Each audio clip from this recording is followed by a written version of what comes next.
pregnancies and postpartum. People usually say that I'm on diet but still not losing weight.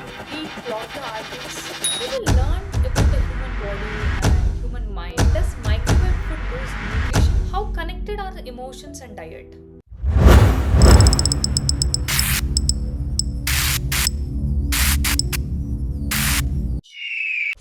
Namaskara. Welcome to another heartfelt episode of FreshRise. I'm Lakshmishree. So today's story is not just about nutrition, it's about nurture. It's not just about food, it's about faith. She is a woman who turned pain into power and created Poshan Pushpa, a moment of healing named after her beloved mother. From losing her mother to cancer to becoming one of the India's inspiring clinical nutritionist, she has transformed thousands of lives, and today she is here to share her story with us. So let's welcome Dr. Rachna Parashar. Hello ma'am, I welcome you to FreshRise. Thank you so very much for welcoming me. And it's my absolute honor to be here in FreshRise series of interviews. And I'm very much happy to see your initiative to get all these people who are just doing good in the society, and I'm really happy to be here today. Thank you so much, ma'am. Thank you so much. It's really an honor to have you at FreshRise, ma'am. So let's start from the very beginning, ma'am. You were born into a small, humble family, and your mom always dreamed of seeing you in a white coat. So tell us, what was little Rachna like? So, little Rachna was like just a normal kid, just like all other kids are living their life. And she was just having ambition to do something in welfare of society, in welfare of people. And actually she was so much ambitious towards science. Like, I really didn't know what I will be in future, but I just knew that I will be doing something definitely in science. Whether it's medical or non-medical, I didn't know. But yeah, my goal was clear. So that's how I was just a normal child and thinking of that I will be doing something which is going to help society. And that's how the little Rachna was. Wow, that's really good, ma'am. So you have once said that dreams had to fight for the space next to responsibilities. So that's such a powerful line. How did your childhood shape your strength today? Yes, absolutely. Dreams has to fight for a place next to responsibilities, because I have been born into a small family and I'm having 4 siblings, so it was a large family. So of course we need to look over so many aspects of like running a family, and of course there was a single income. As per my own journey, I can say this, that every time when you want to fly, when you have a dream, you just have to think of all the near and dear ones. So of course dreams always fight with responsibilities to have their own place. So that's how I just concluded this. Okay. So there was one moment that changed everything. That is the loss of your mother to cervical cancer. So how did that moment redefine your life? Yes, absolutely. The loss of my mother was something which has actually given me my direction to work into, because she always had a dream to see me in a white coat. And when she passed away, then I got to know that what exactly I have to do in science. Because before that, I was just quite confused, like I will be an underwater diver, or I will be a scientist, or I really didn't know that what I will be. But yes, after that very moment, I completely got to know that this is the goal in my life and this is the direction where I have to go. Yes, of course, there was a different goal at that time that I wanted to be a gynec surgeon, but somehow destiny has its own way to let me enter into this medical field and having me a white coat. So the loss of my mother, of course, shaped my that goal of childhood. Wow. I can say this. That's really good, ma'am. You also once dreamt of AIIMS and AIPMT, and you also qualified but couldn't join due to financial and family reasons. So, how did you handle that heartbreak? Yes, I qualified both these exams to enter into medical field in 2014 and 15, both the years. But I didn't get a chance to get admitted, as I already told you, that dreams has to fight for a place next to responsibility. True. Because I didn't go for any coaching or something, like I will prepare on my own. So somehow, being in a general category in India, I didn't score that good marks that I can get admitted into in college.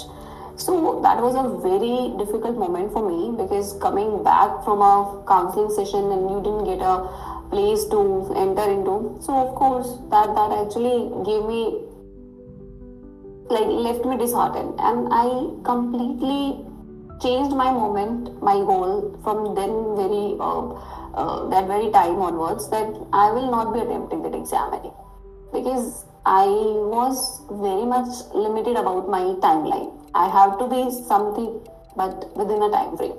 So from there I have changed my direction from becoming a gynec surgeon to a nutritionist, and that's how here I am today. Wow.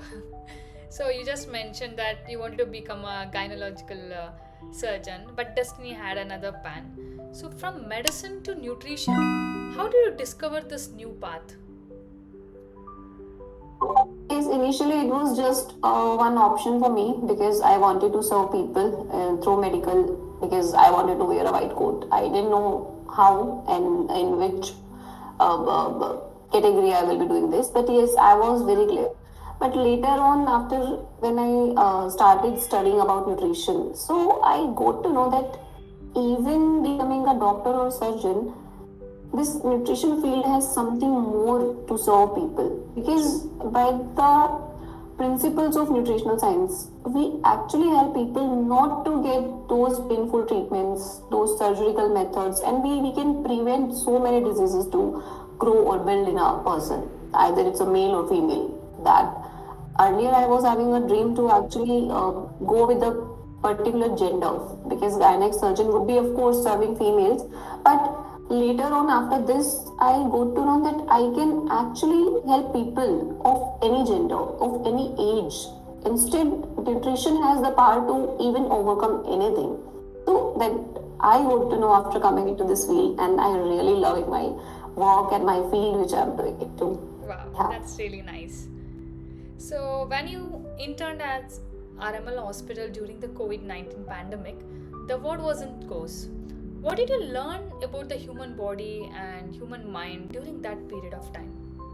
Yeah, my internship was here in a period of COVID, second wave, I guess, because it was November, December, and January month of 2020 and 21. So at that time, there were so many patients admitted who were suffering from COVID, and I had seen several deaths as well. During that journey, I got to know that no matter what a person is, the person is rich or poor, everyone just wants to live and survive. Nobody wants a loss of their loved ones, and even on their of their own. So that very moment, I got to know that anything or everything, I say, whatever is very much important for people is life. People just want to live, and that too healthy. Because I was seeing people complaining all the time that I'm having this pain, I cannot breathe properly, I'm having all these issues, and their family members are kind of all the time folding hands in front of doctors, nurses, nutritionists, and whoever was there in white coat. So that moment actually had given me that inspiration that yes, I should work in nutrition, because nutrition is something. There were cases when people were not catching that viral infection due to good immunity. So if people would be having good immunity anyway, they will not be catching infections easily.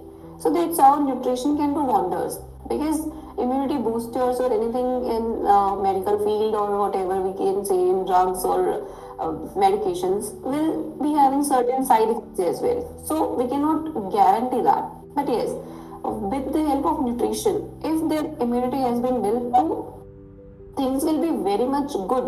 People will be living a quality life and will be free from diseases. So that internship journey of me actually shaped a lot my practice and my thoughts about nutrition. Yeah. Wow. So, you have seen both illness as well as healing.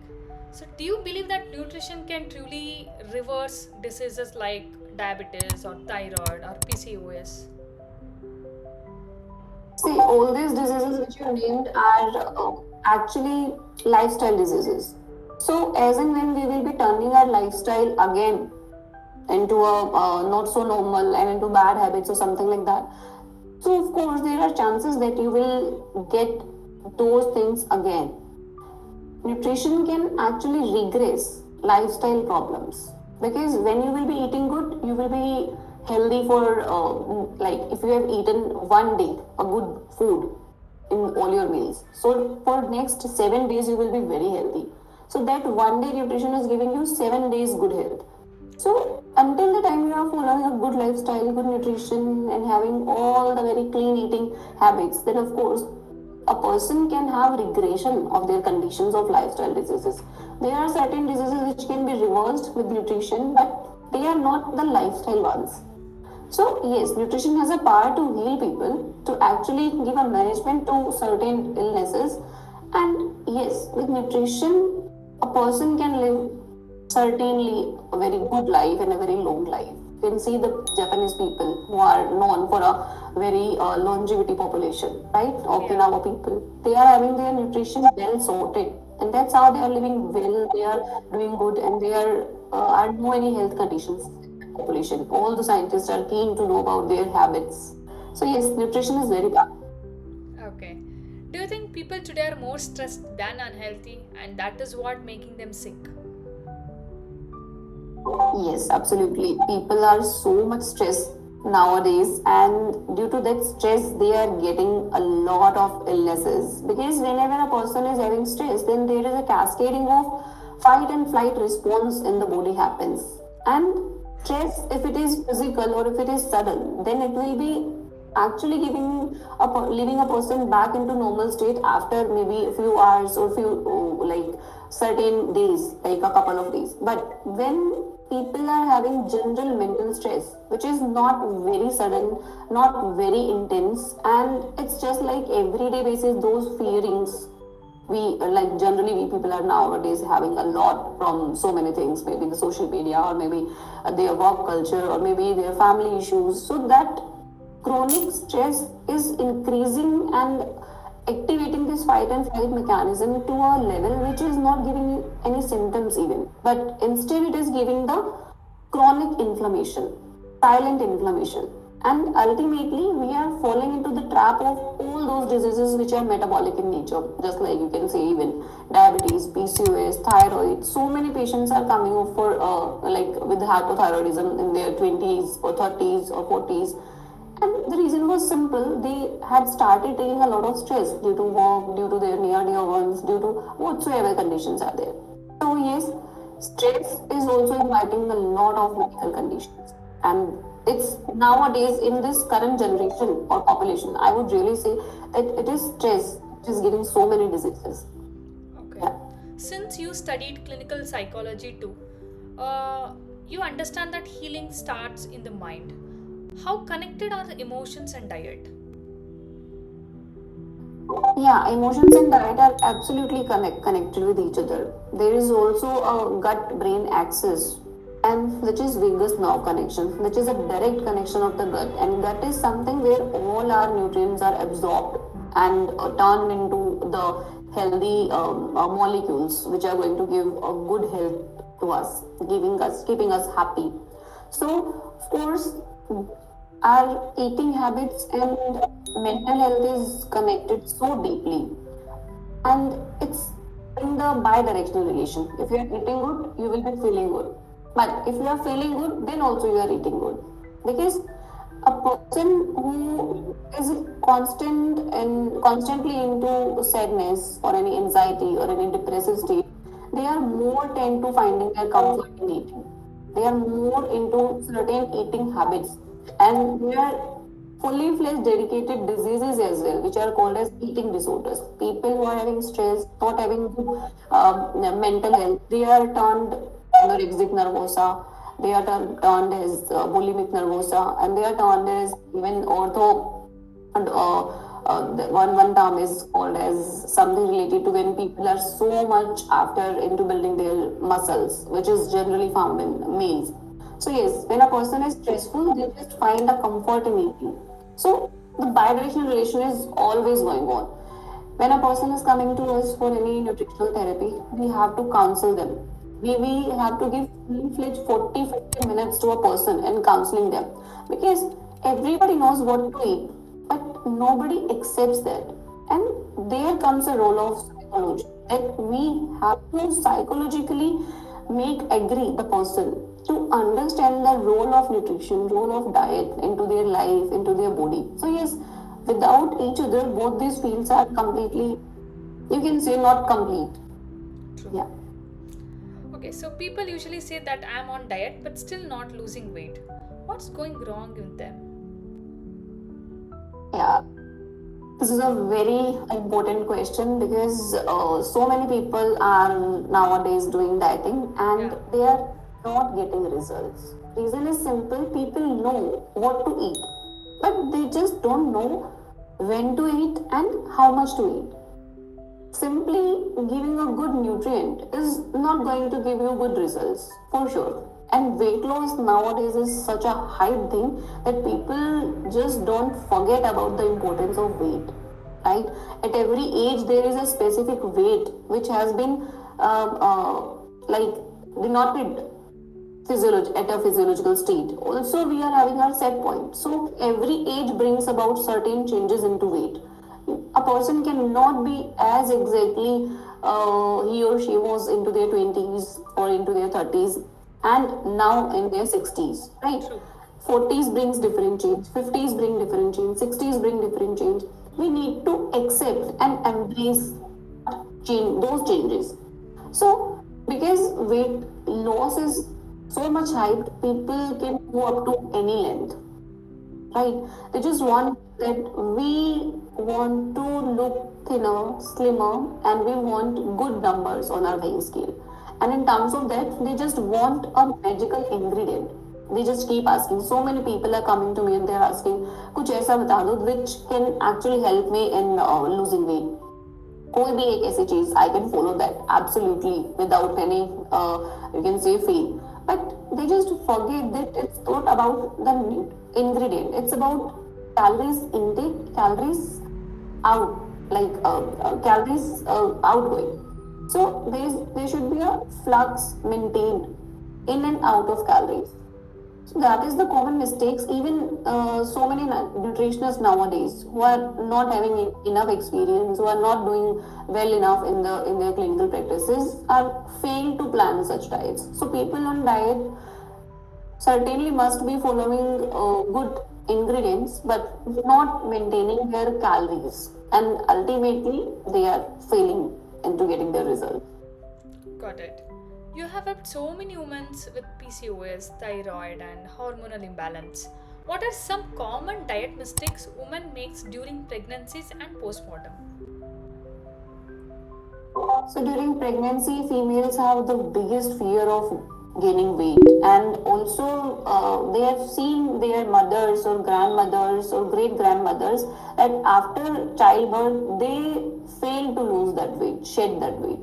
So in fear, because nowadays I already told you it's a very hype scenario about weight loss. So females are much more worried about everyday basis. Females are coming and they are like, "Ma'am, I just don't want to gain a certain weight which I will not be able to shed in future." And this is also a problem with postpartum females, that they also feel like that within this 6 months of childbirth, they just want to shed their weight. अभी जो हमने gain किया है, we just want to shed that weight at any cost instantly. They just forget about that it's the healing time.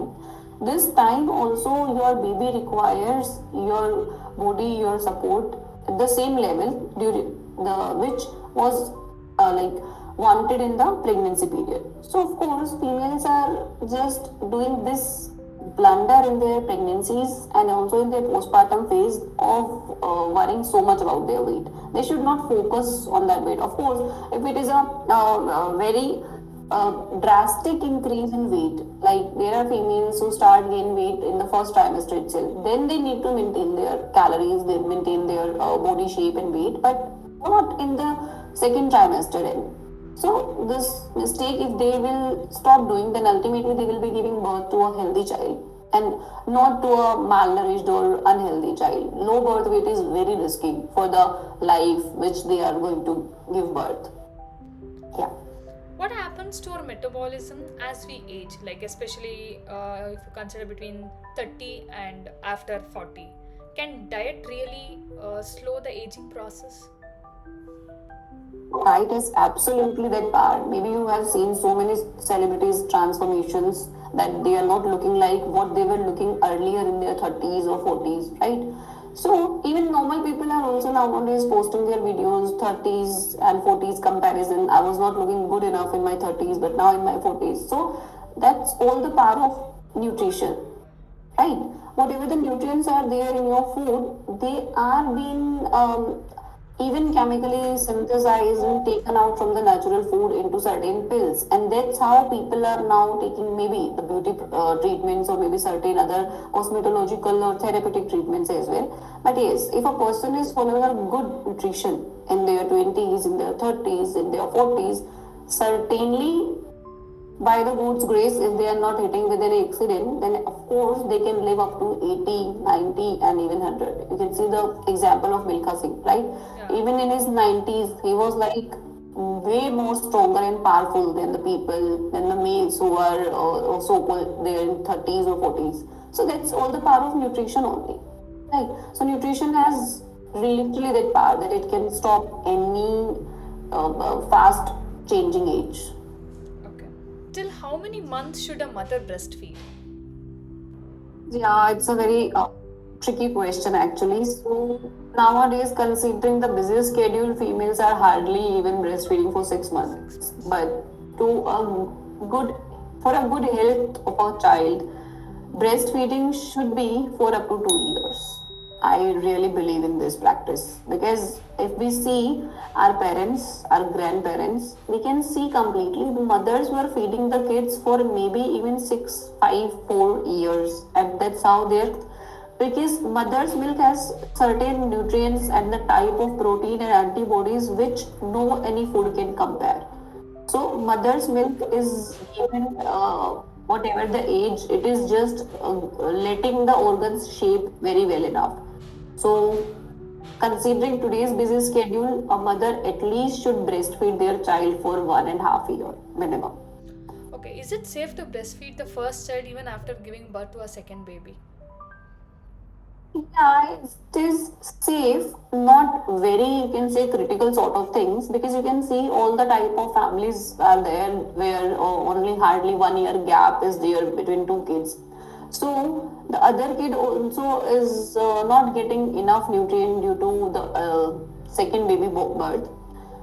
In those scenarios, a female, if maintaining her good health and following good nutrition part, then she can easily breastfeed her both the children. But this actually is a critical situation for the children. Reason is simple: the other child is in the growing phase, and the later child, which is just born, is into completely critical scenario of growing his or her organs, which are not grown completely inside the womb.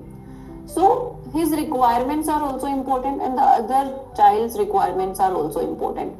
In terms of such scenario, or in courses of these scenarios, a female should start focusing on good weaning foods.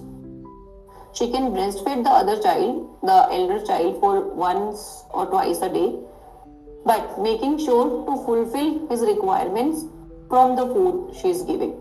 Because initial 2 years are very crucial for a life to shape their organs, their immunity, their upcoming age. So yes, it's certainly critical, but we need to focus and plan mindfully. Okay. I always advise my clients to give birth to the next baby after having a gap of minimum 2 to 3 years. Don't just run into having two kids back to back. Okay. Are lactation drinks, powders, or postpartum supplements genuine, or they're just marketing gimmicks? Yeah, they are genuine as well. I like These products are, you can say certain claims on the labels, but actually inside you never know what's there. So I personally refrain advising such products to mothers. But yes, there are certain therapeutic products which are proven by IMA and doctors. So those we can give easily. But yes, try not to go by them. Try to focus always on diet and food to fulfill all the requirements, because these powders certainly has to be cleared through the kidneys by filtration. So we need to focus on that. Yeah. Okay, so nowadays, from past 1 week, on the Instagram, on the Reels section, we have seen eating eggs causing cancer. So is it true? That's a very high controversy. Till date, no any factual data has been got for that. But Yeah. yes, whatever the sort of things we are eating, they might cause cancer. Cancer is, we need to first understand how cancer is being caused. Anything can cause cancer. We never know. Even, see, I should actually refrain from stating certain things. But yes, I like believe in spreading awareness. So I should really state certain points for the well-being of the population and people, that if we are eating so much chemically treated even crops, then they too can cause cancer, right?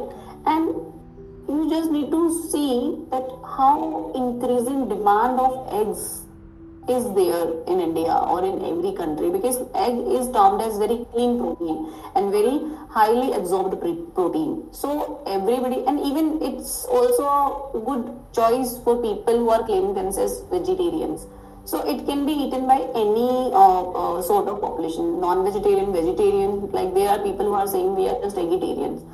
So due to increased demand, obviously there are not enough hens available who can give so much of eggs on everyday basis for fulfillment of that population. So they must be chemically treated or hormone the injected with certain hormones. And once we have started having those hormones in our diet, why we are claiming this Punjab and Haryana people are more having cancers, because they are known to have dairy as a staple in their diet, and dairy is nothing again hormone injectable being given to the cattle for production of milk.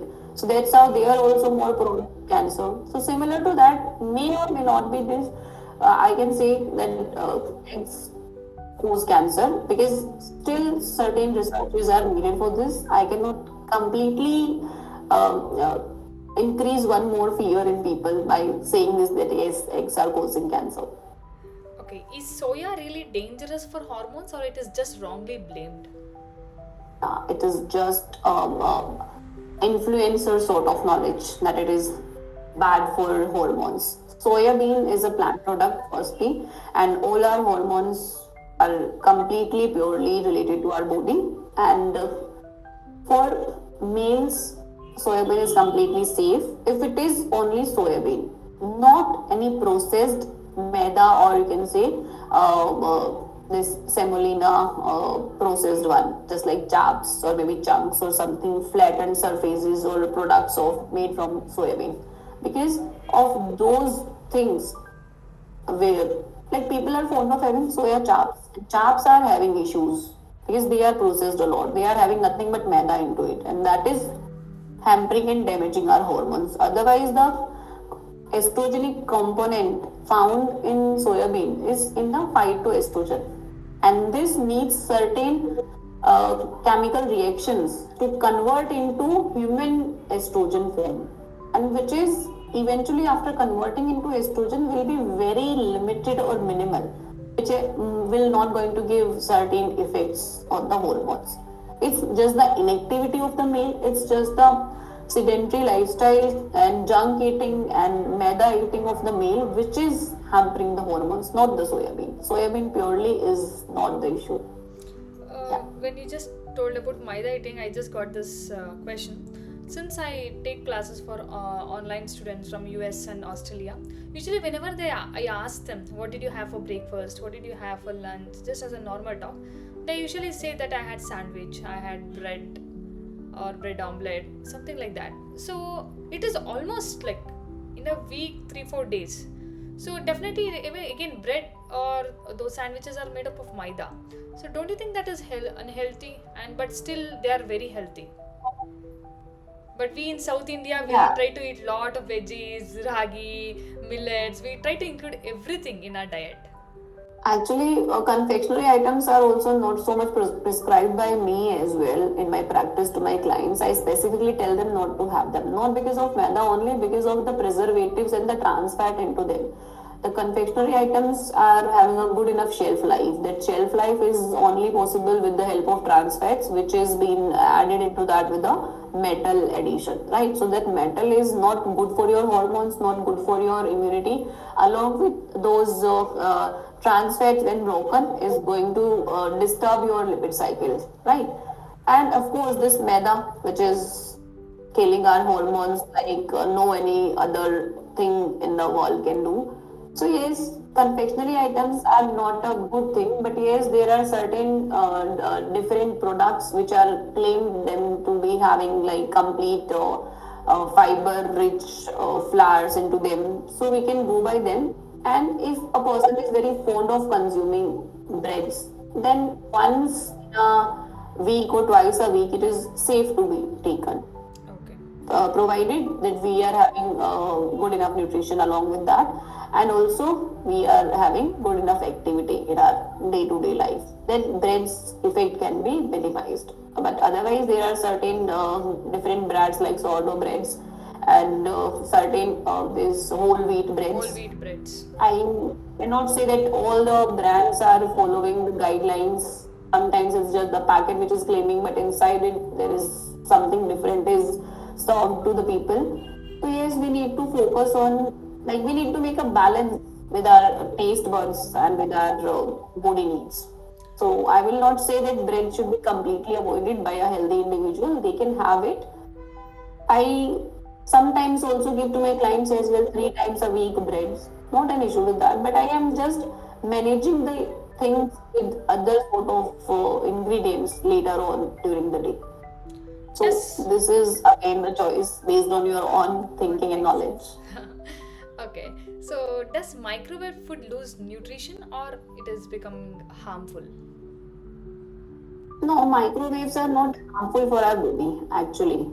So they are not known to cause any sort of mutations in our body. Microwaves are simply safe for human body. Okay. So the food is also not that bad enough, but yes, like the exact temperature for cooking, exact temperature for heating, which generally is being given by the flame, right? And the gas which we are using in our cylinders and all is something different, and that food will be differently prepared and having different texture comparative to microwaves. But yes, it's not that harmful, so we should not spread it as a fear mongering to our Understood. people. Is reheating the rice actually dangerous or it's just another food myth? Reheating the rice is not dangerous, but yes, maybe not nutritionally well enough. So it's simply okay because while reheating the rice, we are just letting the microbes which are being inactivated in the rice due to cooling down or maybe the cold temperature can happen. And as a result to that, maybe in very critical cases, not maybe in very exceptional cases, might cause a food poisoning sort of effects. Otherwise, it's completely okay to have. Not dangerous, I would say, but yes, might cause something gastric upset or some sort of that thing. So reheating is not exactly that sort of thing. At least eating out any fresh food and then reheating rice at home, I would still say that's reheating is safe than the outside food. Does ghee clog the arteries in our heart? Ghee? Yeah. No, it's cleansing anyway. So it protects our heart. Again, the amount matters. Yeah. Okay. Ghee is never actually clogging our arteries. It's helping cleansing them. But the amount matters. If we are eating a lot of ghee all the day, then of course the other saturated fatty compounds in the ghee might clog. But if we are having it in prescribed amount on daily basis, it's completely fine. And even if it's completely good. We are seeing sudden heart attack in young, kids as well as around the age of 20 to 30. So what is happening there? Can you suggest some balanced, good diet for every man or woman to follow? See, these heart attack cases are actually idiopathic till date, but yes, if we see there are certain so many factors. The people, like children born nowadays, are born already with some sort of predisposition of hampered genetic profile, and also their parents might not have tolerated stress well enough before their birth or something like that, or maybe nowadays we are constantly into the arrest of these waves and so much of junk food and all that. Ultimately, this fight and flight mechanism is constantly being activated, which generally has to be activated at the time of need. So as a result of that, and already the growth of children are not good enough, that their body is not tolerating all that, and this sudden flight or fight response is arresting all it. Also, fooding habits are way too like spoiled by parents themselves. So the simple thing is activity level should be maintained, nutrient should be planned carefully. If child wants to eat outside, fix a day, fix a time, tell the child to eat anything and whatever that they are liking once a week, it can be okay. We need to inculcate good habits. Also, we need to teach our children managing their stress. We need to talk to them. Heart attack and heart failure is not only about eating, it's also about your mental health. When high cortisol is there, when certain sort of electrolyte disbalance is happening because of so many mental health conditions, then also heart failure or heart attacks are happening. So we need to teach both these things. We need to have a control on our children's these habits. We need to put a stoppage on their gadget usage. We need to put stoppage onto their habits development, that in which direction they are developing their habits. We certainly sometimes children are not finding good enough space to talk to their parents, and they are having all the stress inside them, and that's how the negative thoughts when increasing a lot, then it is creating more of a fighting scenario inside their system, and ultimately suddenly arrhythmia is happening, and it has happening. So we need to see all those aspects. So not one single thing can put stoppage onto it. Okay. Yeah. Can you tell me one good food or the nutrition diet for those people who have eyesight problem? Yeah, for eyesight problem, generally we need to just focus on carrot, beetroot, which is of course age-old rule has been given to us. Apart from this, we need to have all the green leafies. This is about the natural food stuff we are eating. Then apart from this, we also have to focus on amaranth, ragi. These are going to give relaxation to muscles. So eye muscles will also be relaxed. And we need to maintain completely good enough stoppage onto our screen time, because nowadays even if we are resting, we are enjoying the screen. If we are doing work, we are enjoying the screen. Sleep time is completely almost zero. So where this all strain will go onto our eyes, we need to focus on that. So eye health will also certainly require, the age-old rule is still applicable in promoting the eye health, and yes, maybe some good lubricants can also be used for maintaining the uh, what we say Right. flexibility, and along with this lubrication of eyes. So we Okay. need to keep our eyes clean with the lubricants after so much of constant screen use. Rachna ma'am, so your story reminds us the dreams never die. They just take another part to come true. So, from a young girl dreaming of a white coat to a woman healing thousands with compassion, you're a true inspiration. So, your last words to our viewers. Certainly not last, but the least I could say to my viewers that take responsibility of your own health. Nobody else in the world can actually gift you your health again ever if it is spoiled due to any of your bad habits. And when you are healthy, then world seems a joyful place to you. So always just focus on improving your health and stop listening to the social media. Yeah. Thank you so much, ma'am, for coming to Freshers. It was nice having you here today. Thank you so very much for having me today, and really, I'm very much happy to be your guest today. Thank you so much, ma'am. So, on behalf of FreshRise, thank you for sharing your heart, your knowledge, your journey with us. And to all our listeners, remember, Poshan isn't just about food, it's about faith in yourself. So, stay tuned for inspiring stories next week on FreshRise. Signing off, Lakshmishree. Thank you.